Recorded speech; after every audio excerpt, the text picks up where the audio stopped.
एक दुबला पतला 12 साल का लड़का जिसका नाम रोहन था, अपनी 7 महीने की बहन सिमरन को गोद में लिए चुप करा रहा था। छोटी सी सिमरन भूख से रोए जा रही थी और उसका मासूम रोना उस तंग कमरे की दीवारों से टकराकर गूंज रहा था। तभी दरवाजा खुला। पिता संजय शर्मा कमरे में दाखिल हुए। वह शहर के एक जाने माने व्यापारी थे, लेकिन घर में उनका अंदाज बिल्कुल साधारण था। वे अलमारी के पास गए और एक पुरानी सी कमीज और घिसा पिटा पायजामा निकाला और कपड़े रोहन की तरफ बढ़ाते हुए नरम आवाज में कहा, "ये पहन लो बेटा।" रोहन ने हैरानी से कपड़ों को देखा। "पापा, ये तो बहुत पुराने हैं। अगर स्कूल में ऐसे पहनकर जाऊंगा तो सब मजाक उड़ाएंगे।" संजय हल्का सा मुस्कुराए, मगर उनकी आंखों में गहरी गंभीरता थी। "आज तुम स्कूल नहीं जा रहे। आज की क्लास कहीं और होगी। आज तुम्हें वो सीखना है जो कोई किताब नहीं सिखाती।" यह कहकर उन्होंने जेब से अपना एटीएम कार्ड निकाला और रोहन के हाथ में रख दिया। "बैंक जाओ, इससे 1000 रुपये निकालना। सिमरन के लिए दूध और घर के लिए थोड़ा राशन का सामान ले आना।" रोहन चौंक गया। "पापा, आप खुद क्यों नहीं जा रहे? मैं तो अभी छोटा हूं।" संजय ने गहरी सांस ली। "क्योंकि बेटा, तुम्हें यह देखना जरूरी है कि दुनिया तब तुम्हारे साथ कैसा बर्ताव करती है जब उसे यह नहीं पता होता कि तुम कौन हो, और तुम्हें यह भी सीखने को मिलेगा कि लोग एक गरीब के साथ किस तरह भेदभाव और बर्ताव रखते हैं। याद रखना, कुछ भी हो, गुस्सा मत करना।" बेटे की आंखों में उलझन थी, लेकिन उसने सिर झुकाकर हामी भर दी। संजय ने बेटे के कंधे पर हाथ रखा। "यह सफर सिर्फ पैसे निकालने का नहीं है, समझ हासिल करने का है।" कुछ देर बाद रोहन ने वही पुरानी कमीज पायजामा पहन लिया। पैरों में डीली सी घिसी चप्पलें थीं, कंधे पर एक छोटा थैला जिसमें पानी की बोतल और 2 खाली दूध की बोतलें रखीं। बैंक का फासला घर से लगभग 2 किलोमीटर दूर था। धूप तेज थी। रास्ते में लोग अपने अपने काम से जा रहे थे। कोई भी उस छोटे बच्चे और उसकी रोती हुई बहन पर ध्यान देने की फुर्सत में नहीं था। रोहन चलते चलते सोच रहा था, आखिर पापा ने ये अजीब सा काम क्यों दिया?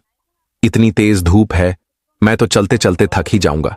करीब 1 घंटे बाद वो शहर की सबसे बड़ी बैंक शाखा के सामने खड़ा था। बाहर सिक्योरिटी गार्ड्स थे, जिन्होंने उसे देखा भी और फिर यूं नजरें फेर लीं जैसे कोई मायने ही न रखता हो। रोहन ने बैंक में घुसने की कोशिश की तो गार्ड ने उसे रोका और बोला, "ए लड्ढैचका, अंदर कहां जा रहा है? ये बैंक है, यहां सिर्फ अमीरों का खाता होता है, और तू तो एक बिखरी बच्चा लग रहा है। तेरा इसमें क्या काम?"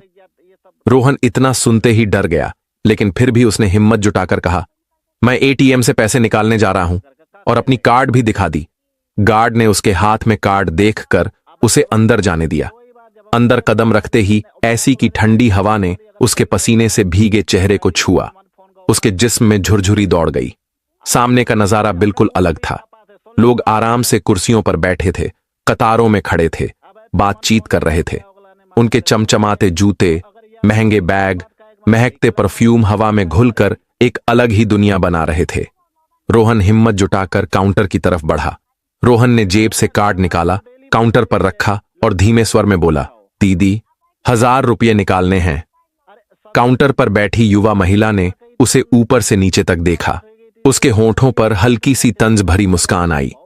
"ये बैंक है भाई, मुफ्त राशन की दुकान नहीं। ये कार्ड तुम्हारे पास कहां से आया?" रोहन ने डरते डरते कहा। "ये मेरे पापा का कार्ड है दीदी।" काउंटर पर बैठी कैशियर ने ताना मारते हुए कार्ड उठाया, उलट पलट कर देखा और हंस पड़ी। "अरे, ये तो खिलौनों वाला एटीएम कार्ड लगता है। इसमें पैसे कहां से आएंगे?" लाइन में खड़े किसी ने मजाक उड़ाते हुए कहा, "अरे, बच्चे को 2 रुपए दे दो, टॉफी खरीद लेगा।" कुछ लोग ठहाके लगाने लगे। उधर सिमरन का रोना और भी तेज हो गया। मासूम बच्ची भूख से बिलख रही थी, लेकिन रोहन चुप रहा। उसने धीरे से कार्ड वापस लेने की कोशिश की, लेकिन कैशियर ने हाथ पीछे खींच लिया। "यहां नाटक नहीं चलेगा," उसने सख्ती से कहा। तभी केबिन का दरवाजा खुला। बाहर आए ब्रांच मैनेजर मनोज कुमार, 40-45 की उम्र, और आवाज में ऐसा रौब जैसे अदालत की सुनवाई शुरू हो रही हो। "क्या तमाशा लगा रखा है यहां?" तभी कैशियर ने तुरंत शिकायत की, "सर, यह बच्चा 1000 रुपये निकालना चाहता है। कपड़े मैले हैं, गोद में छोटी बच्ची है। शक्ल भीख मांगने वालों जैसी है। कहता है कार्ड उसके बाप का है। मैनेजर ने रोहन को घूरा और गरजते हुए बोला, जानते हो ये जुर्म है, ये कार्ड तुम्हारा नहीं है, झूठ मत बोलो। रोहन घबरा गया मगर हिम्मत करके बोला, नहीं सर, ये मेरा ही है, पापा ने दिया है। मैनेजर गुस्से से गरजा, सिक्योरिटी, इसे बाहर निकालो। गार्ड आगे बढ़ा। उसकी आंखों में थोड़ी हमदर्दी थी मगर ड्यूटी भारी पड़ रही थी। उसने धीरे से कहा, बेटा चलो यहां से, यह जगह तुम्हारे लिए नहीं है। मैं सच बोल रहा हूं, बस पैसे निकालना चाहता हूं, रोहन ने गिड़गिड़ाकर कहा। लेकिन गार्ड ने उसका बाजू पकड़ लिया और धीरे धीरे बाहर ले आया। पूरे बैंक में हर नजर उसी पर टिक गई थी। कुछ लोगों की आंखों में हल्की सी दया थी, लेकिन ज्यादातर ने इसे महज एक तमाशे की तरह देखा। पास ही बैठी एक बुजुर्ग औरत ने ताना मारते हुए कहा, गरीब लोग भी ना इज्जत रखना नहीं जानते। ये शब्द रोहन के दिल को तीर की तरह चीर गए। बैंक से बाहर निकलते ही वह दरवाजे के पास जमीन पर बैठ गया। हल्की बूंदाबांदी हो रही थी। सिमरन उसकी छाती से लगी लगातार रो रही थी। रोहन ने एटीएम कार्ड को मुट्ठी में ऐसे जकड़ रखा था जैसे वही उसकी आखिरी उम्मीद हो। पापा की बात उसके कानों में गूंज रही थी, जो भी हो गुस्सा मत करना। पर अंदर एक ऐसा तूफान था जिसे वो चाहकर भी बाहर नहीं निकाल पा रहा था।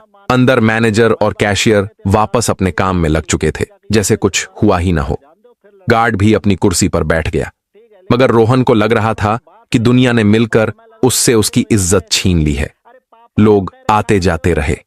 कुछ ने उस पर निगाह डाली, कुछ ने ऐसे देखा जैसे वह अदृश्य हो। दो चार ने तो उसे भिखारी समझकर सिक्के निकालने चाहे, लेकिन रोहन ने मना कर दिया। यह भीख मांगने का दिन नहीं था, यह पापा की दी हुई एक अजीब सी परीक्षा का दिन था। तभी सड़क किनारे एक चमचमाती काली गाड़ी आकर रुकी। उसके शीशे से झलकती चमक पूरे नजारे को बदल गई। गाड़ी से एक शख्स उतारा, काले सूट में, चमकते जूतों के साथ, हाथ में महंगी घड़ी। उसकी चाल ही इज्जत का एहसास कराती थी। वो सीधे बैंक की तरफ बढ़ रहा था, मगर जैसे ही उसकी नजर रोहन पर पड़ी, उसके कदम थम गए। वो शख्स अचानक झुककर रोहन के सामने घुटनों के बल बैठ गया। उसकी आवाज में अजीब सी नरमी थी। बेटा, सब ठीक है ना? रोहन ने सिसकते हुए सिमरन को और कसकर पकड़ लिया। उसकी आंखों में डर था, लेकिन होठों से बस इतना निकला, पापा, मैंने कुछ नहीं किया, बस पैसे निकालना चाहता था। संजय ने एक हाथ से बेटे के बिखरे बालों को सहलाया और दूसरे हाथ से उसे उठाया। फिर बिना कुछ कहे सीधे बैंक के दरवाजे की ओर बढ़े। रोहन और सिमरन उनके साथ थे। जैसे ही वह अंदर दाखिल हुए, पूरा माहौल एक झटके में बदल गया। कर्मचारी अपनी अपनी कुर्सियों पर सजग होकर बैठ गए। कुछ ग्राहक उन्हें पहचान चुके थे, बाकी अंदाजा लगाने लगे कि ये कोई साधारण आदमी नहीं है। संजय सीधे काउंटर तक पहुंचे। उनकी आवाज गहरी थी, लेकिन पूरी तरह से शांत और ठंडी। मेरे बेटे को किसने इस हालत में बाहर निकाला? पूरा बैंक एकदम खामोश। ब्रांच मैनेजर मनोज कुमार, जो अभी थोड़ी देर पहले सबसे ऊंची आवाज में हुक्म सुना रहा था, अब पसीने पसीने था। सर, हमें नहीं पता था ये आपका बेटा है। संजय ने कोई जवाब नहीं दिया। उन्होंने जेब से मोबाइल निकाला और स्क्रीन मैनेजर के सामने रख दी। स्क्रीन पर खाता विवरण चमक रहा था। Account holder Sanjay Sharma, balance 1200 crore. Manager के चेहरे का रंग उड़ गया। कैशियर, जिसने रोहन का मजाक उड़ाया था, कुर्सी पर बैठे बैठे पत्थर की मूर्ति सी हो गई। पास खड़े ग्राहक आपस में नजरें मिला रहे थे। यह वही बच्चा है? संजय ने धीमे मगर चुभते हुए शब्दों में कहा। कपड़ों से इंसान की इज्जत तय करने वाले, आज मैं तुम्हें एक और फैसला दिखाने आया हूं। उनकी आंखें सीधी मैनेजर की आंखों में गड़ी थीं। बैंक का हर कोना जैसे सांस रोककर बस यही सुन रहा था। रोहन ने पापा का हाथ कसकर पकड़ लिया। उसे लग रहा था कि अब कुछ बड़ा होने वाला है, और वह बस चुपचाप देख रहा था कि उसके पापा सबको किस अंदाज में जवाब देंगे। संजय ने फिर कहा, मेरे बेटे को तुम लोगों ने सिर्फ उसके मैले कपड़े और रोती हुई बहन देखकर झूठा ठहरा दिया। एटीएम कार्ड उसके हाथ में था, मगर तुम्हें उसमें सच नहीं दिखा। असल में तुमने अपनी सोच का असली चेहरा दिखाया है, तंगदिली और घमंड। बैंक में सन्नाटा और गहरा हो गया। जो ग्राहक कुछ देर पहले तमाशा देख रहे थे, अब नजरें चुराने लगे। संजय ने रुककर एक लंबी सांस ली और फिर ठंडी आवाज में कहा, आज इसी वक्त मैं अपने तमाम फंड्स इस ब्रांच से निकाल रहा हूं। मैनेजर का शरीर जैसे कुर्सी से चिपक गया। सर, इतनी बड़ी रकम के लिए हमें हेड ऑफिस से इजाजत लेनी होगी। इसमें वक्त लगेगा। संजय ने मोबाइल कान पर लगाया और बेहद ठहराव से बोले, मेरे पास वक्त है, मगर तुम्हारे पास अपनी इज्जत बचाने का नहीं। जैसे ही कॉल हेड ऑफिस से कनेक्ट हुई, उनकी आवाज और भी सख्त हो गई। 1 घंटे के अंदर पूरी रकम यहां कैश में पहुंचनी चाहिए और बाकी सीधे मेरे प्राइवेट अकाउंट में ट्रांसफर। शुरुआत में बैंक के स्टाफ को बस हैरानी हुई थी, लेकिन जैसे ही खबर भीतर तक पहुंची कि मामला संजय शर्मा का है, आदेश तुरंत ऊपर तक भेज दिए गए। अचानक से हर किसी की सांसें अटकने लगीं। मैनेजर का गला सूख चुका था। कैशियर के हाथ फाइलों में ऐसे उलझे जैसे कोई रास्ता ही न मिल रहा हो। माहौल ऐसा था कि हर किसी को अपनी हंसी तक भारी लगने लगी। फिर भी संजय शर्मा शांत खड़े थे। उनका चेहरा स्थिर था, मगर आंखों में वो चमक थी जिसने पूरे बैंक का माहौल बदल दिया। उनकी निगाहें जैसे कह रही थीं, यह सिर्फ पैसे का मामला नहीं है, यह इज्जत का मामला है, और जब इज्जत दांव पर लग जाए तब दौलत का कोई मोल नहीं रह जाता। रोहन अपने पापा के साथ खड़ा था, सिमरन को सीने से लगाए, मगर दिल में एक नई लहर उठ चुकी थी, फख्र की लहर। उसे पापा की वो सीख याद आई, गुस्से से नहीं, इज्जत से जवाब देना। बैंक हॉल में खामोशी का दबाव ऐसा था कि जैसे दीवारें भी कान बन गई हों। उसी दौरान लाइन में खड़ा एक नौजवान अपने मोबाइल से पूरा मंजर रिकॉर्ड कर चुका था। कुछ ही मिनटों में वह वीडियो इंस्टाग्राम और ट्विटर पर अपलोड हो गया। पहले घंटे में ही वीडियो पर हजारों लाइक्स और शेयर। लोग कमेंट्स में लिख रहे थे, यही है हमारी असली बीमारी। धीरे धीरे वही वीडियो व्हाट्सएप ग्रुप्स में गूंजने लगा। न्यूज चैनल्स तक पहुंचते ही मामला और तूल पकड़ गया। शाम के बुलेटिन पर हेडलाइन चमक रही थी, बच्चे को भिखारी समझकर निकाला, पिता ने 1200 करोड़ का अकाउंट बंद कर दिया। टीवी स्क्रीन पर बार बार वही दृश्य। खबर जंगल की आग की तरह फैली। हेड ऑफिस पर फोन कॉल्स की बारिश होने लगी। सीनियर मैनेजमेंट की इमरजेंसी मीटिंग बुलाई गई। किसी ने घबराहट में कहा, अगर तुरंत माफी नहीं मांगी तो हमारी साख मिट्टी में मिल जाएगी। साख तो पहले ही दरक चुकी थी। दोपहर तक शहर के बड़े क्लाइंट्स ने अपने अकाउंट बंद करने की अर्जी दे दी। कई ने साफ कह दिया, अगर आप एक बच्चे के साथ ऐसा कर सकते हैं तो कल हमारे साथ भी यही होगा। यह अब सिर्फ पैसे का नुकसान नहीं रहा, यह पूरे बैंकिंग सेक्टर पर एक भूकंप बनकर टूट पड़ा। हर गली, हर दफ्तर, हर सोशल मीडिया पोस्ट पर एक ही चर्चा थी, कैसे एक मासूम बच्चे की बेइज्जती ने अरबों के रिश्ते तोड़ दिए। और इस पूरी घटना ने एक सच्चाई सबके सामने रख दी। दौलत और ताकत का मतलब दूसरों को छोटा दिखाना नहीं, बल्कि उन्हें ऊपर उठाना है। दोस्तों, ये कहानी आपको कैसी लगी कमेंट में लिखें और वीडियो को लाइक और चैनल को सब्सक्राइब जरूर करें।